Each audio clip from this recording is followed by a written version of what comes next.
Rusi Chariot 175, walang plaka, temporary plate. Mahuli nga ba? So sa vlog na ito, sasagutin natin yan guys.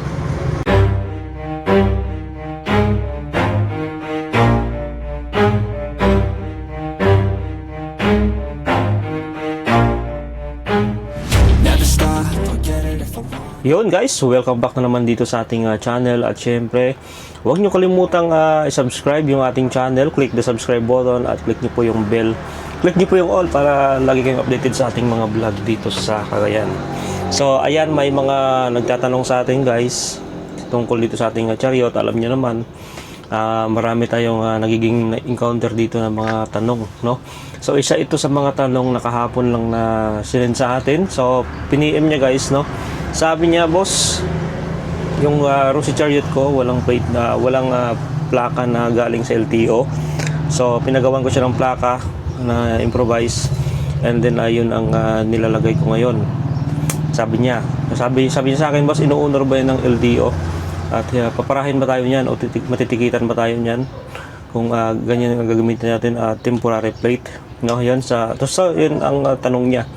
So yun, base sa aking karanasan kahapon guys, ay napara tayo ng LTO mismo, yung blue uniform na authorized mismo ng LTO, yung LTO enforcer mismo guys, no? So kahapon pinara ako, sabi, pwede ko po hiramin yung driver's license nyo. Ayan. So magalang naman yung approach ng enforcer. Yun, pinakita ko yung driver's license una, yan tinignan. Sabi niya yung nyo sa registration sa Chariot. So yan, pinakita ko ang registration ng aking Rusi Chariot. Updated naman, nakarehistro lahat yan. And then umikot sa likod, tapos sabi niya sa akin, sir, wala po kayong plate number. Tapos sabi ko sa kanya, oo nga sir, wala pang inisyo yung yung kasa. Sabi niya, ganun ba sir? Sabi niya, tapos may sinuli na yung license ko, then yung medyo binasa niya pa konti yung yung Rusi Chariot. Nakita niya 3 years pala, 3 years registration yung ating Chariot. At yun, wala na siyang ganong tanong, binalik niya na yung ating rehistro. So hindi naman siya nanghingi ng authorization letter, hindi na po. Yun lang yung kanya, yung tinanong niya kung may plate number na. Kasi nung pagpunta ko dun sa Rusi mismo sa kasa guys, alam na pala ng LTO yan ang ganyang sitwasyon pagka Chariot, katulad na itong atin, pag wala pang plate number, alam na po ng LTO yan, matik na po yan. So hindi na yan sila magtatanong ng mga authorization letter. So ayun guys, in my experience, hindi ako nahuli kahit wala akong plate number na galing mismo sa LTO. So nagpagawa lang ako ng license plate na na temporary. And yun, okay naman guys. At ngayon hindi na ako pinapara ng mga LTO. Kahit ang dami nila, kahit sa ang kanto, crossing, every entry point ng cities, meron pong checkpoint ng LTO. So ayun, hindi tayo pinapara ng LTO na. So yun ang kagandahan, no? Pero yung mga 4 wheels na walang plaka, yun talaga pinapala. Mga motor, pinapara po nila yon. So yun nga mga ka-best friend, pag nahuli kayo ng LTO enforcer, kailangan maganda po yung approach nyo, mag-aalang, para in case na may makita silang violation sa inyo, ay malay nyo mapagbigyan pa kayo ng enforcer. Kaya yun ang kagandahan doon, mag-aalang yung approach natin sa LTO at sa ibang enforcer. Kasi pag masyadong pagmataas tayo, baka ikutin yung sakyan natin at hanapan ng violation. Kaya yun, importante yung maging magalang sa sa approach, no, sa LTO. So yun, sa iba dyan na baka hindi pa ninyo nilalagyan ng plate number na kahit temporary plate lang, lagyan nyo na guys, dahil mahirap na matsimpuhan ng LTO. And then baka hindi nyo pa kilala yung LTO, naku, matitikitan kayo guys, no. So sa mga may Rusi Chariot lang, no, tulad ng isa natin, ayan, may plaka na yun, yung cargo type.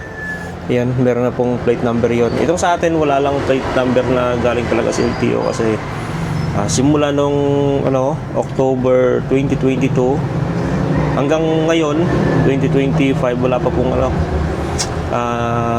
nire-release na plate number, no, dito sa atin. So matagal ko na rin naabangan yan kasi para makapagbiyahe na rin sa ibang lugar. Mas malaga talaga may plate number na original para wala nang kaba, no?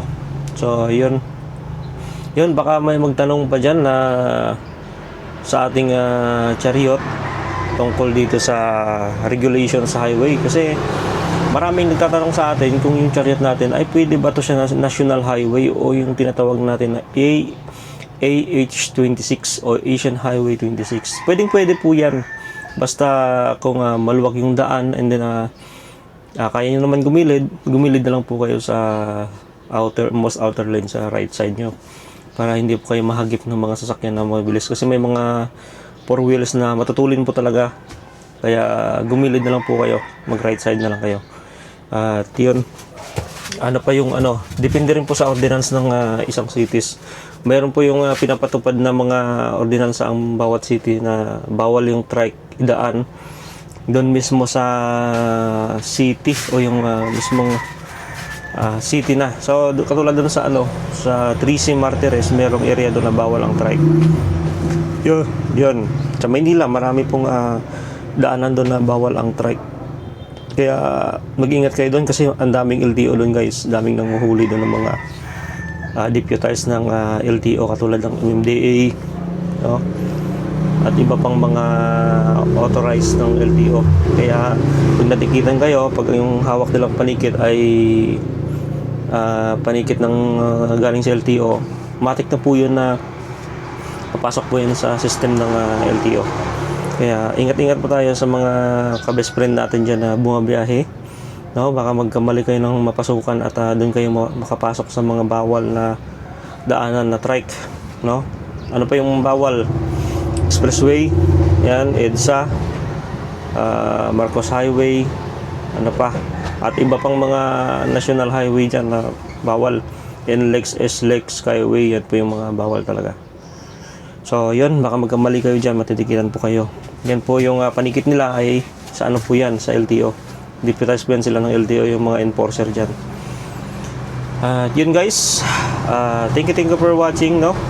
So kung mayroong si chariot ka, pag napara ka ng LTO, mag low profile ka lang, pakumbaba ka lang, and then kailangan ito nung una dapat mayroon kang plate number, kahit temporary plate number lang, basta tugma dun sa registro mo, pwede yun. Na-recognize naman ng LTO yan, no? Sa mga mayroon sa chariot lang to kasi based on my experience, ganyan yan guys ang ating panlaban. Okay naman yan, sabi ng LTO, basta may temporary plate ka. Basta wala, okay lang daw kahit walang authorization, basta may temporary plate. Sa si chariot lang po yun Yun po yung sabi nila sa akin nung ako ay pinapara. So pangatlong beses na ako napara ng LTO dito sa amin. Yun lang naman yung katuwiran nila, driver's license and registration. Then umiikot sila sa likod, tinitingnan yung plate number, baga kino-confirm nila kung ito ba talaga yung plate number dito sa likod. Yun lang naman yung kanilang sinasabi. So yun guys, thank you for watching. And siyempre shout out sa ating mga ka-best friend dyan, si Kibs TV, yan, si Alfred Alama TV, at iba pang ating mga tropa, no? Ayan, ito yung ating plate number temporary, yan. So nahuli lang, bis na ako nahuli ng LTO yan, wala namang problema sa LTO. So yan, ito yung ating Rosy Chariot. In advance goods pa naman siya ngayon. At marami na tayong accessories na ligay dito. So malamig pa ito, start natin guys. Hindi ko pa ito na-start kanina. So malamig pa itong ating makina. Yan o. So ngayon, makikita nyo kung gaano kaganda itong ating Chariot pagka in-start. Condition po ito guys. Wala pong palya-palya to. Yan. So malamig na malamig ang ating muffler. Yan, 1. Yun. So tuloy-tuloy na po yung andar yan. So ganyan ka kondisyon. Yung minor niya sakto lang yan guys. Yan, kung maririnig niyo yung minor niya, hindi po yan mataas, hindi rin mababa yung minor. Yan.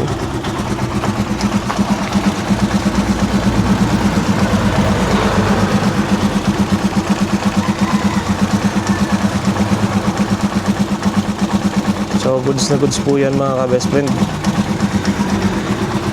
So, naglagay tayo ng ilaw dun kagabi. Ito yung ilaw natin, switch dun sa ating pag-light. Pag-light po yan. On natin guys.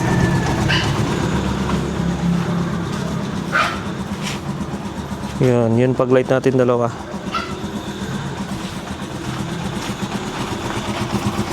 So para kahit gabi ay maiwanag pa rin. Pagka sa area na papailawin lang natin yan pagka yung madilim na area. Pero pag sa city lang okay lang kahit hindi na natin pailawin yan. Yan. Goods na goods guys.